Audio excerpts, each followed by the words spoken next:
Welcome to the Physicians and Properties Podcast, the show where we teach you how investing in real estate can give you the freedom to practice medicine and live life how you want.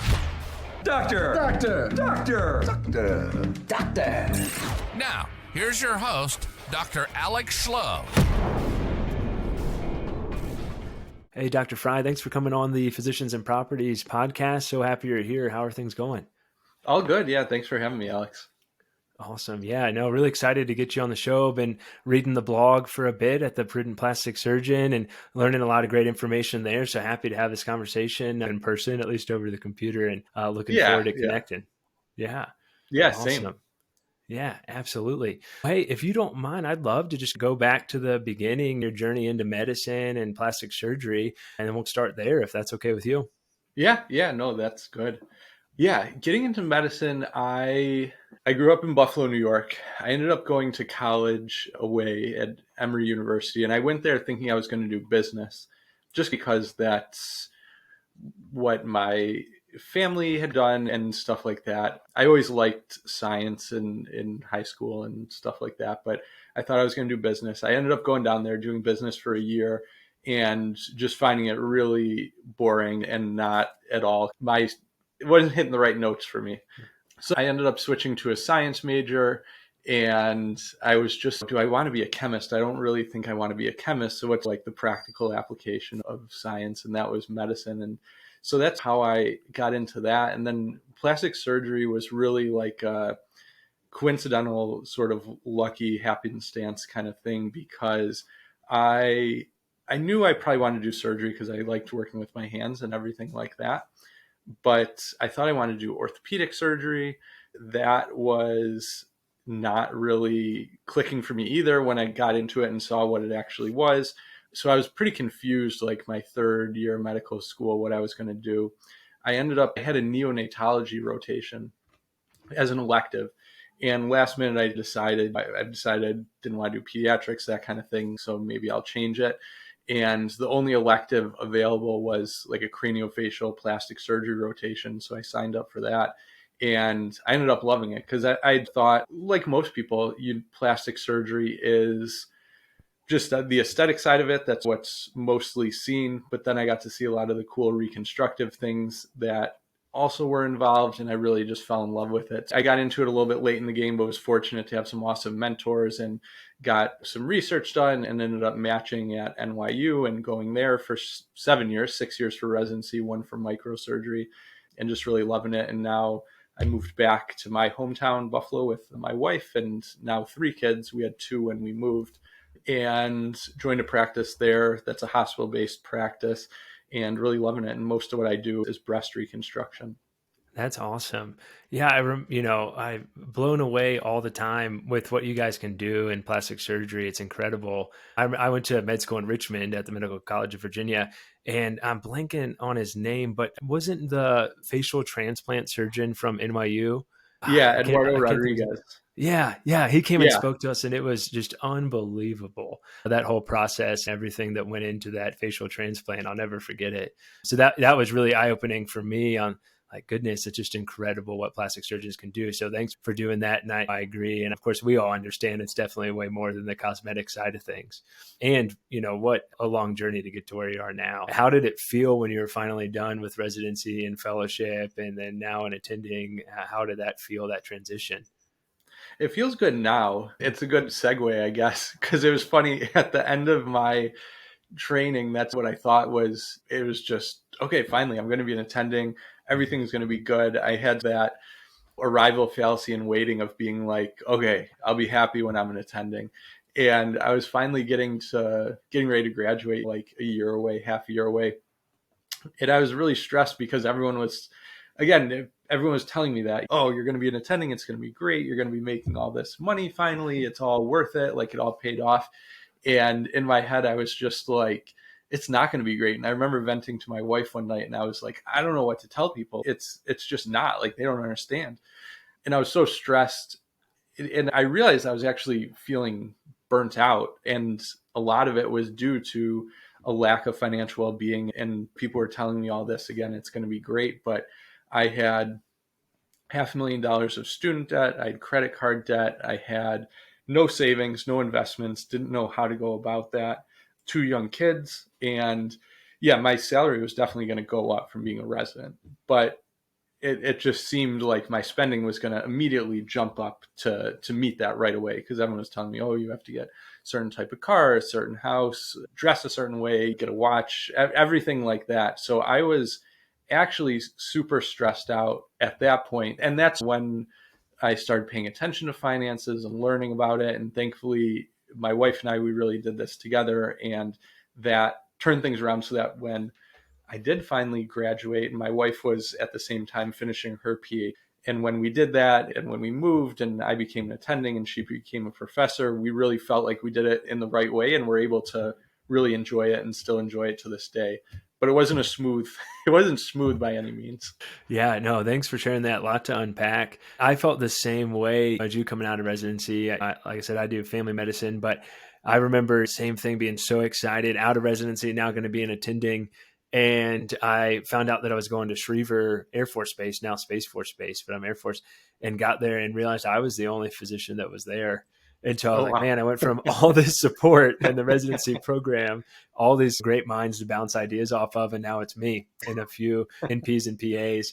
And so that was an interesting experience for me to walk into, and supposed to be a subject matter expert and the kind of final answer, but not have a lot of folks to call on. And luckily, great friends and mentors that I was able to reach out to, and folks at some other bases. But that was the shock for me, a little bit more so than the financial perspective. I was fortunate to military and have the Air Force pay for all my student loans, which was fantastic through the HBSP program. And thinking back to it, I think that's what kind of keeps folks from maybe doing primary care or maybe doing different specialties, because they see this huge loan burden. And they're like, wow, I need to do something else. I can't go be a pediatrician or a family medicine physician making $200K. I need to specialize and make more money to pay off all the student loan debt. And I think, and I'm sure you probably agree, that's something that we're going to be dealing with for a while, as folks shy away from primary care due to smaller salaries and still have this huge student loan burden. Interesting take that you have on that as well. Yeah, I think that's definitely a huge factor. And like I hear that all the time, because I'm fortunate in plastic surgery is on the higher end of what specialties are paid, for sure. And that happened to line up really well with just what I love to do. So that's a fortuitous thing. But so many times people say, I love pediatrics, let's say, that always kind of gets picked on a little bit as a lower paying specialty. And not saying pediatricians still make good money when you compare it to quote unquote regular folks and everything like that, but it's much lower. And when you consider the loan, people will say, I really want to do this, but I feel like it's almost irresponsible. Is it? And it's a tough thing. I never quite know exactly what to say, because you want to follow your passion, but it is a tougher road, especially if you had to take out private loans, especially for college and for part of medical school and things like that. I don't know that the answer. It's an interesting one to think about. Yeah, I completely agree. I think there's options certainly now in the military and so forth as well. And I get that question a lot. The military is a good avenue to go down if you want to be in the military. And the benefit is that you get your student loans paid off. If you have zero desire to go in the military, I tell folks all the time, it's not the job for you. If you want any sort of control over your job, it's not the job for you. If you've always had that desire to serve and serve an incredible patient population, it's definitely worth it. You mentioned something during your story that I think happens to all of us, or at least it's something that every physician thinks, and that's lifestyle creep. Hey, I'm an attending physician now and I need to drive the Mercedes and the Tesla and have a really nice car, really nice clothes. How do you feel like folks can combat that lifestyle creep, or at least those thoughts? Yeah, that was one of the hardest things for me, because I didn't even realize what that was, or realize that it was happening, even though it was already prematurely happening for me. Like I was planning out kind of the purchases or the image that I needed to fit as a plastic surgeon. And it took looking at myself and my values, obviously within our family framework, both of us, my wife and I, but looking at what was important and what wasn't, and saying, listen, we're just going to follow that. We're not going to try to follow whatever we think the prevailing image is. We're not going to try to keep up with the proverbial Joneses and stuff like that. And I always tell people, it's like this idea of spending intentionally, because what we usually do is spend unintentionally, which is we don't put a lot of critical thought into what we're buying. We just buy using like the system one part of our brain, which is just like the rapid fire kind of part of our brain. And we get a little dopamine hit and then it wears off and we seek another and another. And so transitioning that to starting to think about our purchases and bringing it into the more critical thinking system two part of our brain. And just thinking like before any purchase, whether it's big or small, number one, can I buy this and can I still be okay financially? Which for doctors, most of the time, that answer is yes, because we're higher paid. But then you have to think, okay, am I going to get the amount of joy out of this relative to the money that I'm putting in?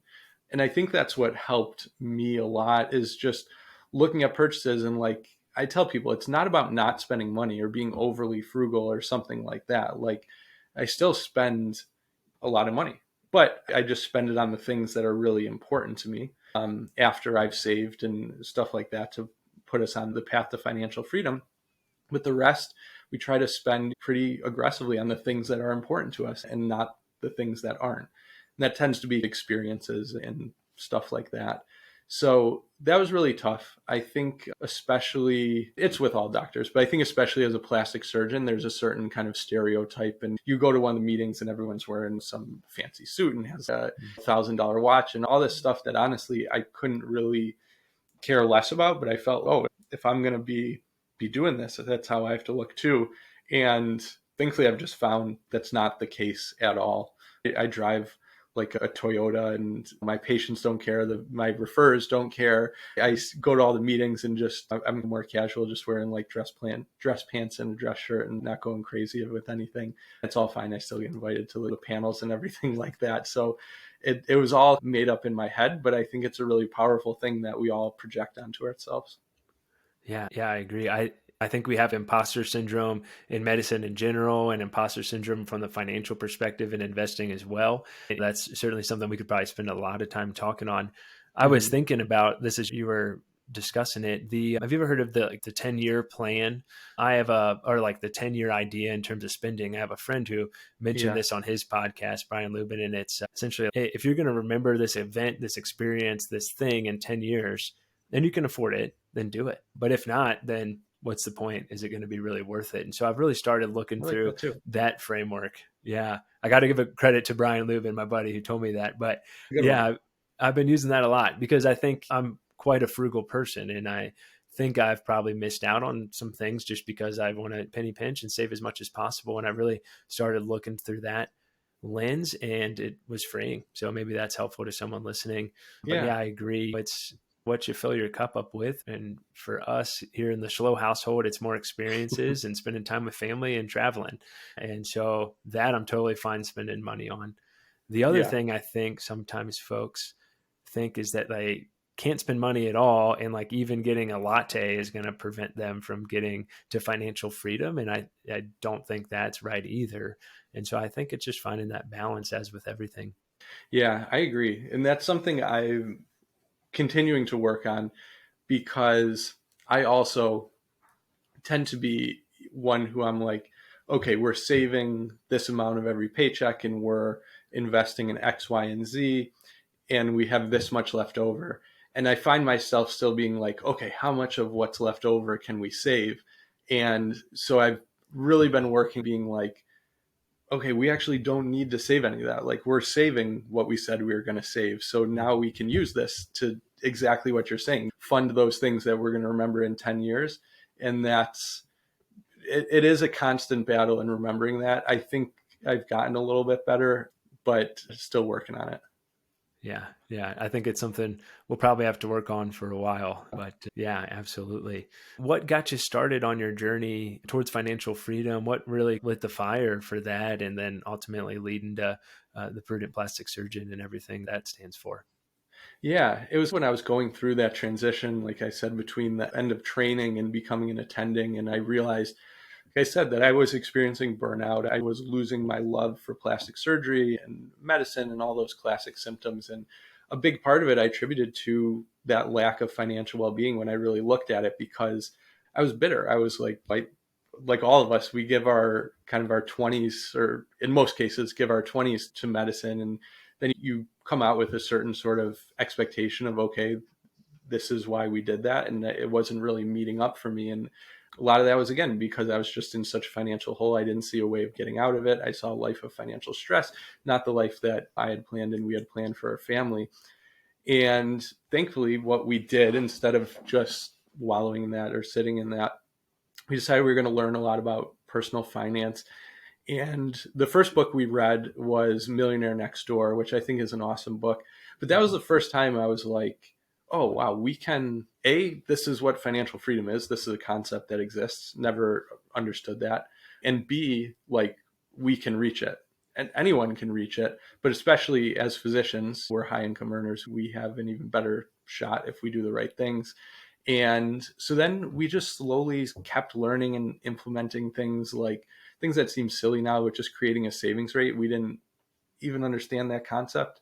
We certainly spent everything that we made, and we didn't necessarily have a ton that we could save at the beginning living in New York City with 2 kids, but we were able to create a savings rate of like 1% and then go to 2%, et cetera. And then when, we got real jobs, it was much easier to do that and save a bigger percentage. But learning to invest just in index funds, eventually that leading to real estate, which is a little bit further down the road for us. But the culmination was really, we came up with a financial plan of just, okay, this is what we're going to do. We're going to save this much. This is where we're going to allocate our money to pay off debt, to invest, et cetera. And all of a sudden we had a plan to be able to pay off our debt in 5 to 7 years, to be able to reach financial freedom in 20 some years. And that was really freeing, because finally I was like, okay, all we have to do is follow this plan and we're going to reach it.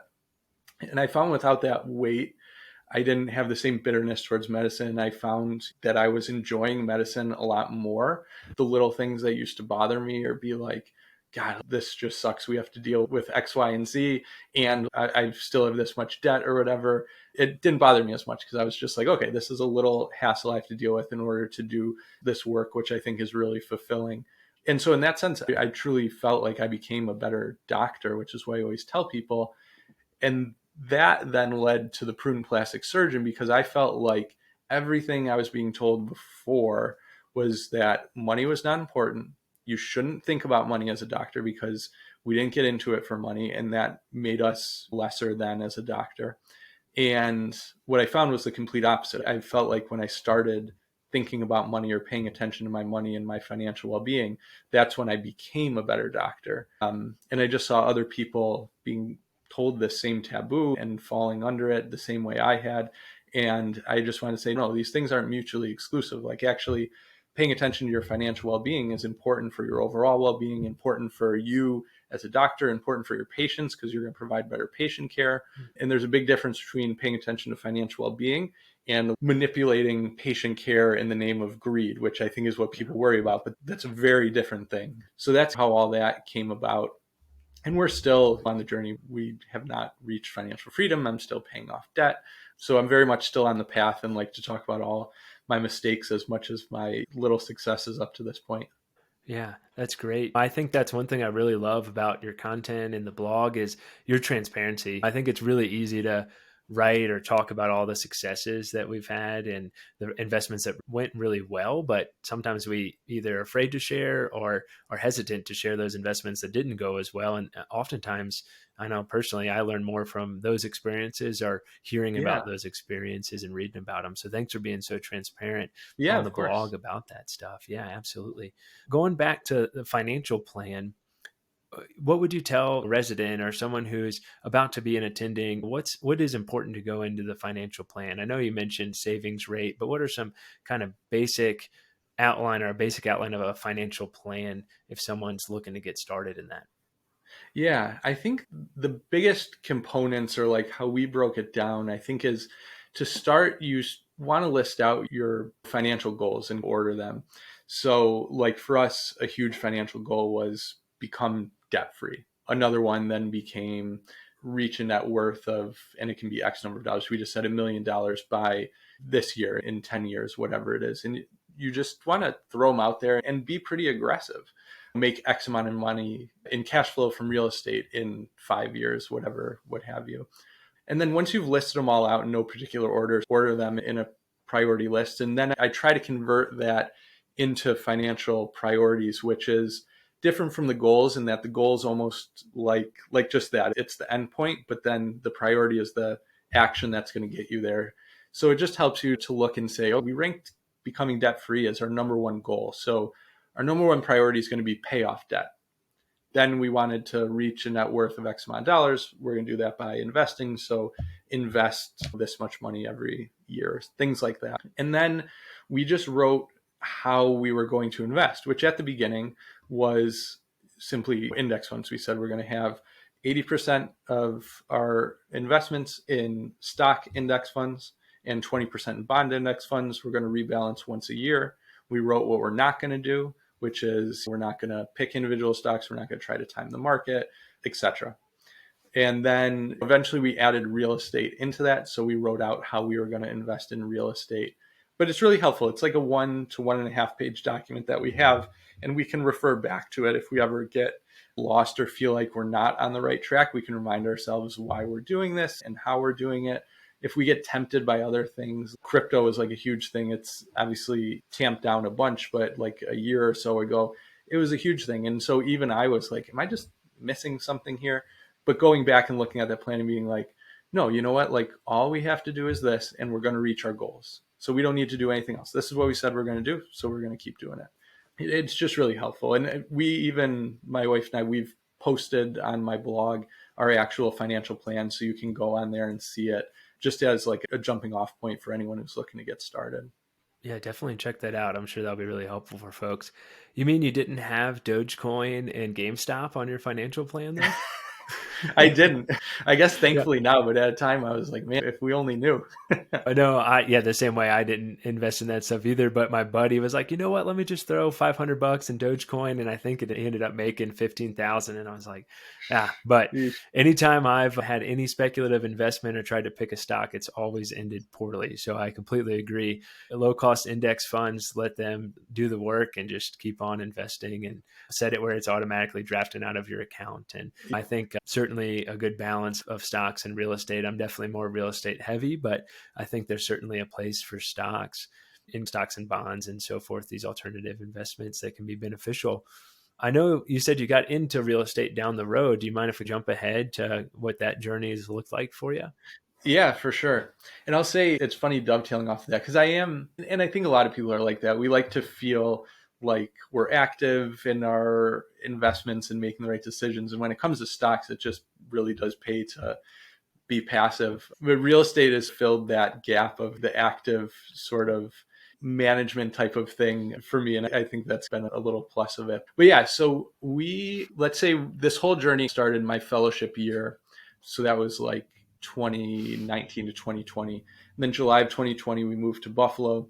And I had this period of a month before I started working. And so I was really still getting into the physician finance space and learning about personal finance. And I kept coming up on real estate investing and seeing and hearing people being successful in it and why it could be successful and the less speculative way of investing in it like you and I do. And my initial thought was just what most people is I can't do that. I don't know anything about it. I don't have enough time, etc. But it just kept coming up enough that I was like, I should learn a little bit more about it. I should at least see. And so I ended up just getting Rich Dad, Poor Dad, reading that, and then reading some more blogs and stuff. And I went to my wife and it was just like, listen, I think we should invest in real estate. I think we should buy real estate. And again, this was like a month after we moved and I was just starting my job and she was just like, are you crazy? Like, why do you want to do this? We don't have enough things going on. But to her credit, she said, listen, I don't know, but I'll learn about it. I'll look into it and we can see and talk about this. So she did. And eventually she thought the same thing. She was like, you know what? We can do this for sure. Like, why not us? We're no less smart than any of the other people doing it successfully. Yeah, let's get into it. So we started looking at properties around that time, which now is like 2.5 years ago. I was actually looking the other day and our first investment property will have owned 3 years in October. So 5 months from when we're recording this. But yeah, so our first thing, we started interviewing investor agents after we chose our market, and we chose Buffalo. We wanted to at least start locally. It took a bit of a leap because when we researched what are the best markets, etc., Buffalo is actually on a bunch of lists for the worst markets. No. But we're, you know what, we'll find something, we'll make it work. We understood the whole concept of cash flow, and like, this first one we're going to learn from, we're going to see how it goes. So we chose to stay local. We wanted our first one to actively manage and learn from. So we interviewed investor agents. We ended up finding one that we really liked, and we started looking for properties. And we, at the beginning, didn't really know what we were doing, but we learned on the fly, and we would just ourselves look at properties that came up on the MLS or Redfin, and our agents would send us ones, or more often we would send to them, and they'd be like, that is not a good property. That is not, either that's not an area you want, or listen, that one does not cash flow, etc. But then they would send us some that looked good. And eventually we found one, and we ran the numbers on it, and we saw that it had like a 10% cash on cash return, which is generally the goal that we're looking for. It was a duplex with a 1-bedroom on the top and then a 3-bedroom on the bottom. And we ended up going and putting an offer and getting it. And then we found out late at night, like 10 p.m. or something, that our offer was the one accepted. And we were just like, holy shit, what did we get ourselves into? What are we doing? And it all eventually worked out. And it's just like you said, you figure it out, you learn on the fly. We did self-manage that. So we eventually closed on it. We put tenants in, and we managed it, and ended up going great. And like I said, we've owned that one now 3 years, and it cash flows around like 23%. So it's really been great. And that sort of ultimately became our strategy. And we didn't necessarily even intend it to. We thought, we're going to start small. We're going to get one, and then we'll probably scale up and look for bigger properties and things like that. It ended up that we've just continued to buy small, either 2 or 3 unit places in the city of Buffalo. And that's just ended up being a really good niche. It's something we know now. We can look at a property pretty quickly and say, okay, at this price point in this area with about this many repairs needed, this is what we can expect. And the bigger places just have not been as good value. So we've just stuck in this niche. We've now grown to 7 properties and 16 units, and we cash flow with those about $10,000 a month. And that's been really nice. And the last one we bought was probably 6 or so months ago. We've just been looking for the right deal. As interest rates rise, we haven't seen the prices come down to match it necessarily. So we've just been holding steady for now, and we keep looking. And when a good deal does come up, we'll buy it. But I like to say, I think the way we did it was good, because it does demonstrate real estate is not like a get rich quick scheme, which I think unfortunately a lot of times it can be intentionally or unintentionally portrayed as that, but it's not. Like our first duplex that we got it for $176,000, but it cash flowed around $1,000 a month, which is not much at all. For most physicians, that's not gonna make a huge dent. And it was a big process in terms of getting the property, managing it, renting it out, etc. So for a lot of people, they're like, what's the point of that? But you have to see the long term. And what happened is we just saved that $1,000 a month every single month. We put some of our paycheck aside. We ultimately used that to buy a second property that then cash flowed another $1,000. We saved that $2,000 a month, put some more aside, and bought a third property, which this was a 3-unit that happened to be an awesome deal, and cash flows $2,500 a month. And it just starts snowballing from there. And so it's easy now. People look and go, oh my gosh, 2.5 years, you guys did all that. That's amazing. But no one was excited after the first one or after the second one. It takes that patience to build up. And that's not saying if you have a huge lump sum, yes, your first property, you can buy a much bigger one, and that's fine. But a lot of people don't, and they cool off on the idea of real estate investing when they see the impact of one deal, which is not always a ton. And so I just encourage people, I tell them it's like a snowball, or it's like a flywheel. It's not like a rocket ship. You got to spin the wheel for a while and gain your momentum, and eventually it just starts going on its own. And then it seems very impressive, but it's due to all that work you put in up front. Yeah, absolutely. It is impressive that from 1 to 16 units in 2.5 years. But yeah, everybody I talk to says the same thing. The hardest thing is buying that first property. It's taking that first Yeah. leap Oh, yeah. and it's scary. Yeah, the first property that I bought was $191,000 house in Florida when I was stationed at Eglin, and I used a physician loan, which is a fantastic product. No money down. It cost me $58 out of pocket to buy this house. And I remember being terrified. And I knew Yep. mortgage was like $1,000. And even in residency, we weren't making a ton of money, but I knew I could cover it. And we still have that as a rental, and it performs great, and super grateful for that. But that was the seed. That was the initial start building of the snowball, and go from there. And then it just makes every property so much easier. And those more expensive properties seem way less scary. And It's all about the numbers and the metrics and what you're looking at. And I think that numbers right now, as you alluded to as well, in the higher interest rate environment, your numbers are way more important. What are some things that you look at in a property, some numbers, if someone's starting to analyze deals that may be beneficial for them, especially in this higher interest rate market? Yeah, what we use is basically cash on cash return, which is essentially how much money are you collecting every year in terms of pure profit. So after you pay the mortgage, after you pay the maintenance, all that stuff, divided by the actual money that you put in. So the down payment, if you're using a mortgage, plus the initial repairs and closing costs and things like that. And so we look for it to be 10% or greater. And it takes some estimates. And the first time, that's the scariest part, I think, is they really feel like estimates because you don't have the experience. After a while, you get to go, okay, yeah, I know it costs about this much for us to turn over a unit. I know it costs about this much a month in terms of maintenance. But that's really what we look for is cash flow. And that's a huge buffer. And it's not the only way you make money in real estate, but it's the one that's most important in terms of your own protection. Because as long as the property's cash flowing, you're not coming out of pocket for it. Like, we don't invest hoping that our property is going to market appreciate a ton in a year and then we're going to sell it, etc. We know historically that the property is going to appreciate over a long period of time. And so we plan to hold it for a long period of time before we would sell it, if we ever do, or if we just keep it and eventually give it to our kids or something like that. But that cash flow protects it. People were really nervous.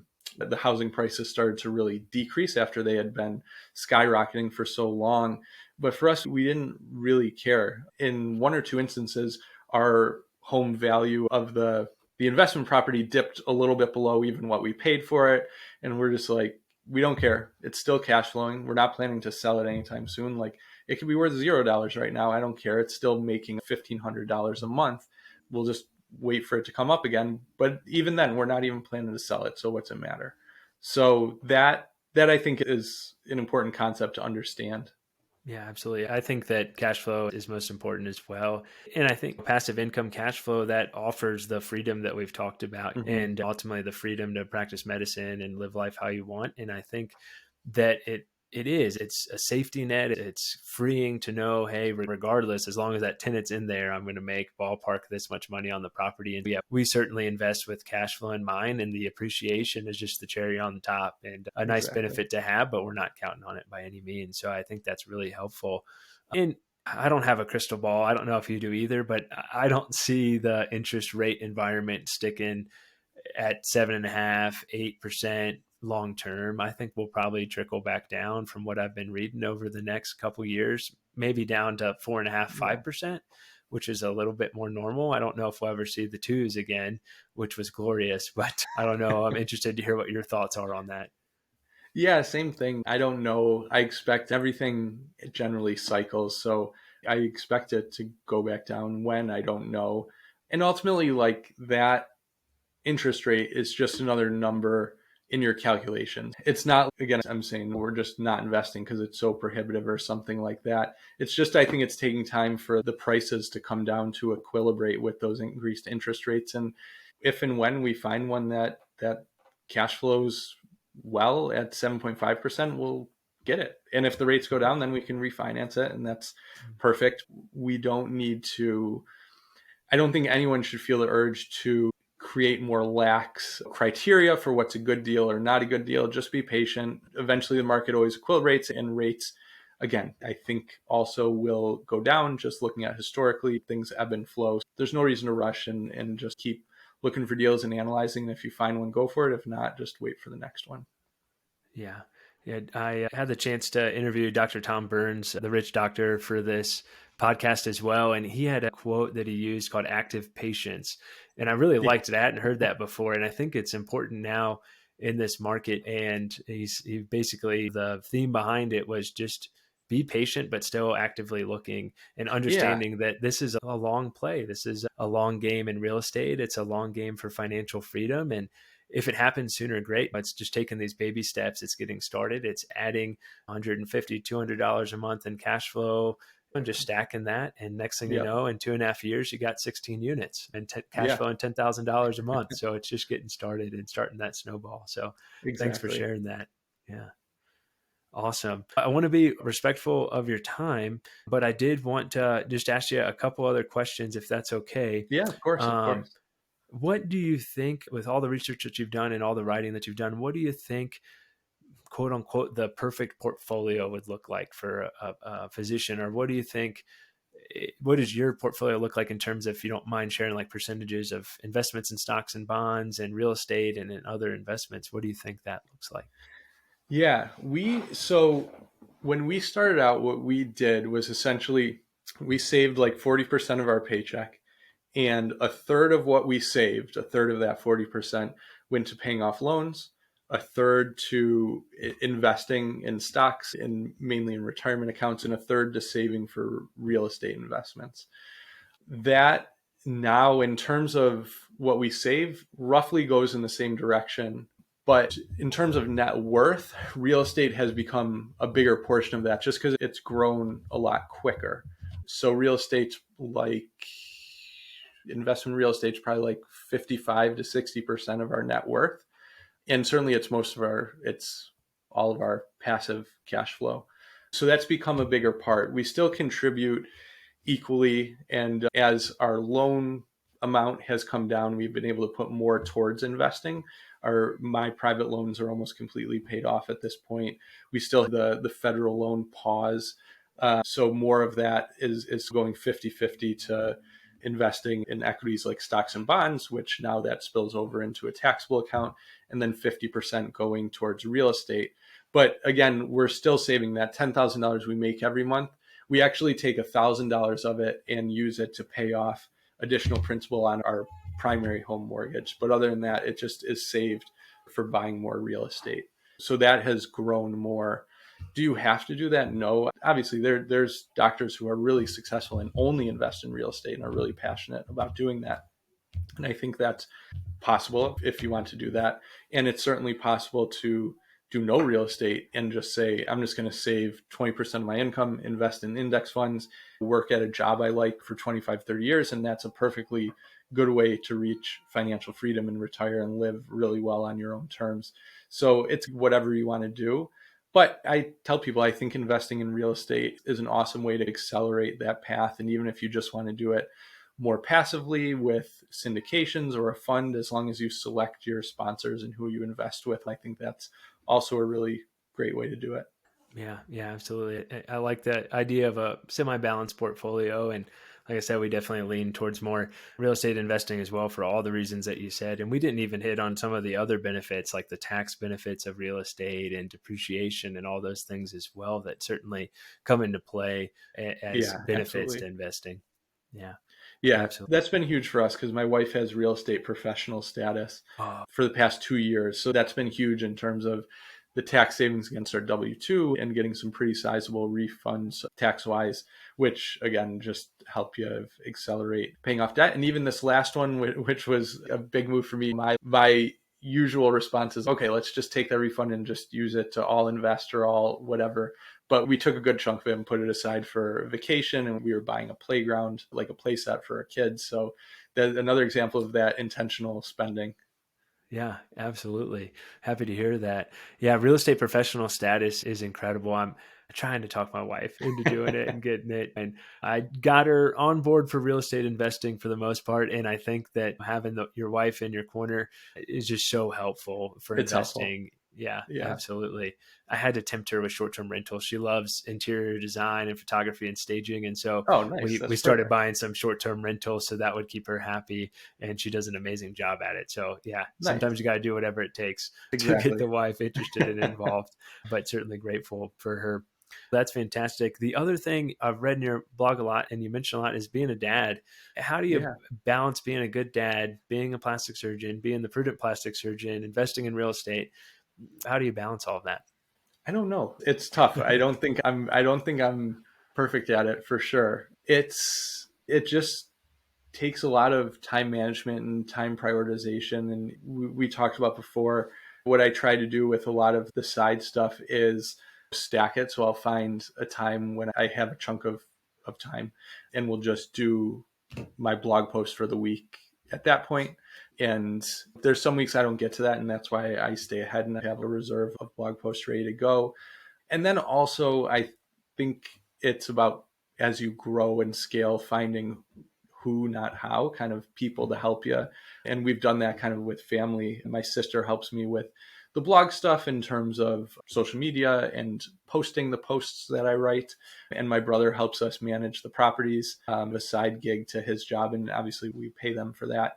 So that stuff has been helpful. And I think you just always keeping everything in perspective about why we do this to begin with, because why did we want financial freedom and passive income? Was to spend more time with our family. So Mm-hmm. if that starts taking away from it, it doesn't totally make sense. So just trying to find that balance. And like, I don't think I've found it. And there's some weeks and months I do a much better job than others, but it always, I think, trying to and keeping that in perspective is important. Yeah, agreed. It's tough being so busy as doctors and then all these other things that we're involved in and investing. I feel the same way. I found for me, little things, just like when I get home from work, I try and just put my phone up on top of the counter and I don't touch it until I put my son to bed. And just little things like that for me have been really Yeah. helpful because I want to just try and be as present with him as possible. And I apologize if you heard him crying earlier. He was I didn't. just I had a baby crying in the background too. perfect. Yeah. Yeah, perfect. Yeah, we know how that goes. But yeah, I think it's just part of it's just showing up and being present. And so I do try to do that as much as I Yeah. can. And again, same goals as you. Do this for passive income, for freedom financially, to spend more time with my family ultimately. So I think having those priorities are really important for going forward. Yeah. Last question I had for you is just what's one piece of advice you'd give to a new intern who's getting started in residency? Just create really, I guess this will be on the financial side. The overall advice is just learn to be the best doctor that you can be. That's your purpose in residency.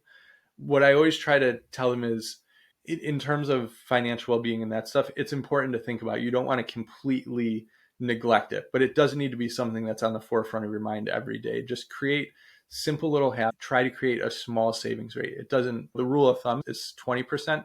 That's tough as a resident. Try to do 5% or something like that.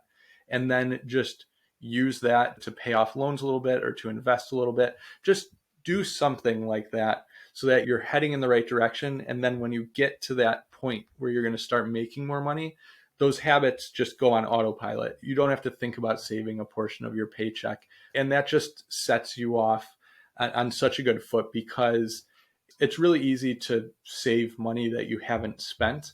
But if you're a couple years out of training and you're trying to scale back money you've already spent to create savings, that's a lot tougher. Not that it can't be done. It certainly can. And someone in that position is totally able to be successful. But building those habits early, I think, is important. And then Yeah, focusing again on becoming the best doctor, because that's really where your attention should be. completely agree. That's perfect advice. I wanted to give you a moment if you'd like to just plug Prudent Plastic Surgeon, what you're doing there. Also talk a little bit more about your course, Graduating to Success, if you'd like, and just give you a moment to share what you have to offer there. Yeah, thanks. No, so my site's the Prudent Plastic Surgeon. It's www.prudentplasticsurgeon.com. And I just basically share my story and thoughts and advice and successes and mistakes as I'm continuing on this journey. And again, I'm still on it. I haven't reached that goal. So there's a lot of stuff I'm still learning, and I enjoy learning from the community as much as I do sharing to it. And yeah, my course is called Graduating to Success. And it's basically just a course that goes through that transition from being a resident or fellow to becoming an attending, and building the infrastructure you need to achieve financial freedom and have financial well-being. It's not exclusively for residents or fellows. There's aspects in terms of finding the right job and going about that job search in there, but also even for people who have graduated and are just looking for more of the personal finance aspect. It's everything that I wish that I knew packed it into one. That's awesome. Sounds like a great course. We'll be sure to put the link in the show notes and the link to the website as well. What's a good place for folks to reach out to you if they want to know more or get in contact with you? Yeah, you can go through my site and message me, or my email is jordan@prudentplasticsurgeon.com. And definitely feel free to shoot me emails. I love responding and talking to people about this stuff and meeting people. So don't hesitate.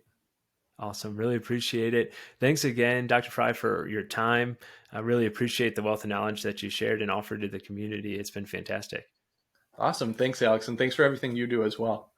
Awesome. Thank you. Yeah, with that, it's been Dr. Jordan Frey and Dr. Alex Schlow with another episode of the Physicians and Properties podcast. Signing off. Hey, real quick, if you're still listening to this, I'm assuming you got value from it. So I need your help specifically.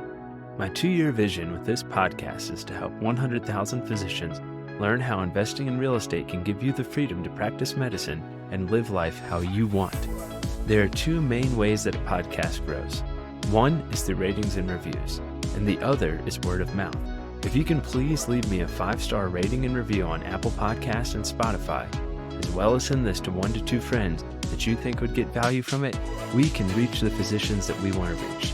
Thanks in advance, and talk to you on the next episode. Please note that the information shared on this podcast is for informational purposes only and should not be considered financial or medical advice. The views expressed on this podcast are those of the host and the guest and do not necessarily reflect the views of the Department of Defense or the United States Air Force.